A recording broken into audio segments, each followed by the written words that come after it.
Hello बच्चों, हम study कर रहे हैं क्लास 11th बायोलॉजी एनसीईआरटी का चैप्टर नंबर 1 जिसकी हेडिंग है द लिविंग वर्ल्ड। देखो, ये हमारी जो अर्थ है, इस अर्थ पे बहुत सारे लिविंग है। तो सबसे पहले तो आपको ये पता होना चाहिए कि भाई लिविंग क्या होते हैं। जैसे मैं आपको पढ़ा रही हूँ, आप पढ़ रहे हो, तो हम जो हैं वो लिविंग है। लेकिन जिस भी इक्विपमेंट का यूज करके आप स्टडी कर रहे हो, मान लो आप वीडियो फोन में देख रहे हैं, मैं आपको जो पढ़ा रही हूँ वो भी किसी गैजेट का यूज करके पढ़ा रही हूँ, तो ये सब क्या है? नॉन लिविंग है। ये जो बुक है हमारी एनसीईआरटी की, ये भी क्या है? नॉन लिविंग है। हमें कैसे पता चला? तो जनरली हम ये सोचते हैं कि जो खाना खा सकते हैं, जो चल सकते हैं, जो सांस ले सकते हैं, वो सब क्या होते हैं? लिविंग ऑर्गेनिज्म होते हैं। लेकिन अगर साइंस या बायोलॉजी के लेवल पर अगर हम स्टडी करें लिविंग को लेकर के, तो कुछ फीचर्स होते हैं या फिर कुछ कैरेक्टर्स होते हैं, वो हमें पता होने चाहिए, जिसके बेसिस पर हम लिविंग में और जो नॉन लिविंग है उसमें डिफ्रेंशिएट कर सकते हैं। तो जो लिविंग होते हैं उनके कुछ फीचर्स की अगर मैं बात करूं, तो लिविंग ऑर्गेनिज्म वो होंगे जिनमें ग्रोथ होगी। जब हमारा बर्थ हुआ तो हम जो है वो छोटे थे हाइट में। टाइम के साथ में हमारे में ग्रोथ हुई और ग्रोथ होकर के हमारी हाइट जो है वो इंक्रीज हुई। सेम इसी तरीके से मैं प्लांट की बात करूं, तो प्लांट जो होते हैं वो स्टार्टिंग में एक सीड से जर्मिनेट करके एक प्लांट बनता है। जब प्लांट स्टार्टिंग में होता है तो उसमें कुछ लीव्स होती हैं, फिर टाइम के साथ में वो ग्रोथ करता है और ग्रोथ करके उसमें मल्टीपल लीव्स देखने को मिलती है। लेकिन एनिमल और प्लांट की ग्रोथ में डिफरेंस है। एनिमल में जो ग्रोथ होती है वो एक लिमिटेड टाइम पीरियड तक होती है, मतलब एक सर्टेन एज तक होगी। और जो प्लांट होते हैं उनमें लाइफ टाइम ग्रोथ देखने को मिलती है। इसी तरीके से जो यूनिसेलुलर ऑर्गेनिज्म होते हैं, यूनिसेलुलर मतलब जो एक सेल के बने हैं, उनमें भी ग्रोथ होती है। और जैसे ही उनमें ग्रोथ होगी वैसे ही वो अपने आप को डिवाइड करके दो सेल में कन्वर्ट कर लेंगे। मतलब यूनिसेलुलर ऑर्गेनिज्म में जो ग्रोथ होती है और जो रिप्रोडक्शन होता है वो एक दूसरे से रिलेटेड होते हैं। लेकिन मल्टी सेलुलर ऑर्गेनिज्म जैसे कि हम हो गए, जैसे कि प्लांट्स हो गए, उनमें ग्रोथ और रिप्रोडक्शन जो है वो दोनों सेपरेट प्रोसीजर होते हैं। इसी तरीके से अगर हम लिविंग और नॉन लिविंग में ग्रोथ को कंपैरिजन करें, ग्रोथ का मतलब होता है साइज का इंक्रीज होना। तो जो नॉन लिविंग होते हैं उनमें भी ग्रोथ इंक्रीज होती है। जैसे कि मान लो एक सैंड ड्यून है, रेत का टीला, विंड के थ्रू जो है वो यहाँ पे और सैंड आई, इसके ऊपर डिपॉजिट हुआ और उसकी जो है वो हाइट इंक्रीज हो गई, मतलब इसका साइज इंक्रीज हो गया। सेम इसी तरीके से अगर हम माउंटेन की बात करें, विंटर टाइम में यहाँ पर स्नो डिपॉजिट हो जाती है, जिसकी वजह से इसकी हाइट जो है वो इंक्रीज हो जाती है। तो ये नॉन लिविंग में जो ग्रोथ है ना वो बाहर के साइड से है, मतलब एक्सट्रिंसिक ग्रोथ है।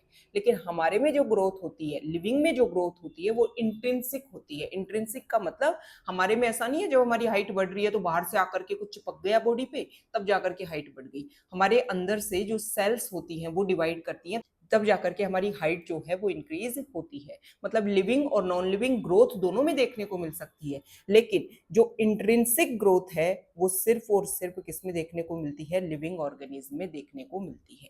अब एक टर्म तो मैंने आपको बोली फीचर्स, लेकिन एक टर्म होती है बेटा डिफाइनिंग फीचर्स। डिफाइनिंग फीचर्स का मतलब ये है कि वो फीचर्स जो सभी लिविंग ऑर्गेनिज्म में प्रेजेंट है विदाउट एनी एक्सेप्शन, और किसी भी नॉन लिविंग में प्रेजेंट ना हो। मतलब सब लिविंग में तो सब में प्रेजेंट हो लेकिन किसी भी नॉन लिविंग में देखने को ना मिले।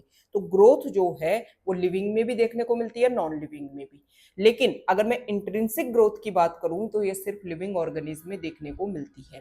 तो ग्रोथ जो है वो डिफाइनिंग फीचर नहीं है। क्यों नहीं है? क्योंकि ये लिविंग में भी देखने को मिलती है और नॉन लिविंग में भी देखने को मिलती है। नेक्स्ट है रिप्रोडक्शन। रिप्रोडक्शन जो है वो लिविंग ऑर्गेनिज्म रिप्रोड्यूस करके अपनी जैसी ही प्रोजेनी को क्या करेंगे? प्रोड्यूस करेंगे। जैसे ह्यूमन है तो ह्यूमन का जो बच्चा होगा वो ह्यूमन ही होगा।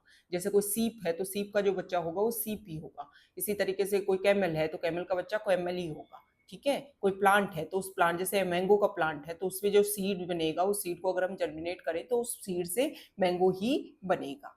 तो ये रिप्रोडक्शन जो प्रोसीजर होता है ये एक बायोलॉजिकल प्रोसेस है जिसमें कोई भी लिविंग ऑर्गेनिज्म अपनी जनरेशन को आगे इंक्रीज करता है। लेकिन ये रिप्रोडक्शन सभी लिविंग ऑर्गेनिज्म में नहीं देखने को, नॉन लिविंग में तो नहीं देखने को मिलेगा। ऐसा नहीं है कि कोई टेबल है उसने रिप्रोड्यूस करके एक नई टेबल बना दी, ऐसा नहीं होगा।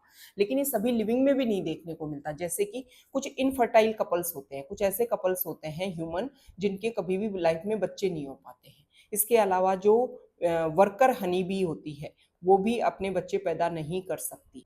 इसके अलावा आर्टिफिशियली जो है वो साइंटिस्ट ने एक्सपेरिमेंट करके म्यूल बनाया है। म्यूल में क्या किया उन्होंने, डंकी और हॉर्स जो है उसके बीच में क्रॉस करवाया और क्रॉस करवा करके म्यूल बनाया।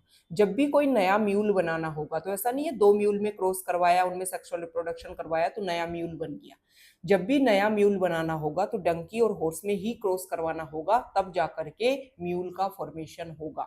तो म्यूल हो गया, वर्कर हनी बी हो गया और इनफर्टाइल कपल्स हो गए। इनमें क्या नहीं देखने को मिलता है, रिप्रोडक्शन नहीं देखने को मिलता है। तो रिप्रोडक्शन जो है वो भी डिफाइनिंग फीचर नहीं है। ग्रोथ डिफाइनिंग फीचर इसलिए नहीं है क्योंकि लिविंग के साथ साथ नॉन लिविंग में भी देखने को मिलता है, और रिप्रोडक्शन डिफाइनिंग फीचर इसलिए नहीं है क्योंकि ये सभी लिविंग ऑर्गेनिज्म में देखने को नहीं मिलता है। इसके अलावा जो लिविंग ऑर्गेनिज्म होंगे उनमें मेटाबॉलिक एक्टिविटीज होंगी। मेटाबॉलिज्म का मतलब ये है कि बॉडी को नरिशमेंट, बॉडी को एनर्जी के लिए कुछ हम न्यूट्रिशन लेंगे, उस न्यूट्रिशन का यूज अप करके उसको ब्रेक डाउन करके हम एनर्जी बनाएंगे और फिर उस एनर्जी का यूज करके हमारी बॉडी में कुछ अलग अलग सब्सटेंसेज का फॉर्मेशन होगा। तो मेटाबॉलिक एक्टिविटीज सिर्फ लिविंग में देखने को मिलती है। एक होता है कॉन्शियसनेस। कॉन्शियसनेस का मतलब है अलर्टनेस, कि एनवायरनमेंट जो है वो मेरे फेवरेबल नहीं है तो उस टाइम मैं कैसे रिएक्ट करूं, इस टाइम ऐसी कंडीशन है तो मैं कैसे रिएक्ट करूं। तो ये सभी लिविंग ऑर्गेनिज्म में देखने को मिलता है। कुछ एग्जाम्पल के थ्रू मैं आपको समझाती हूँ। एक प्लांट जो है सोइल से रूट्स के थ्रू जो है वाटर को एब्जॉर्ब करता है। मान लो सोइल में वाटर की कमी हो रखी है तो प्लांट क्या करेगा, प्लांट की जो लीव्स होती हैं उन लीव्स में प्रोजेक्ट होते हैं स्टोमेटा, उन स्टोमेटा के थ्रू जो है वाटर का लॉस होता है जिसको बोलते हैं ट्रांसपिरेशन। ठीक है, वेपर के फॉर्मेट में अगर वाटर का लॉस हो तो उसको बोलते हैं ट्रांसपिरेशन।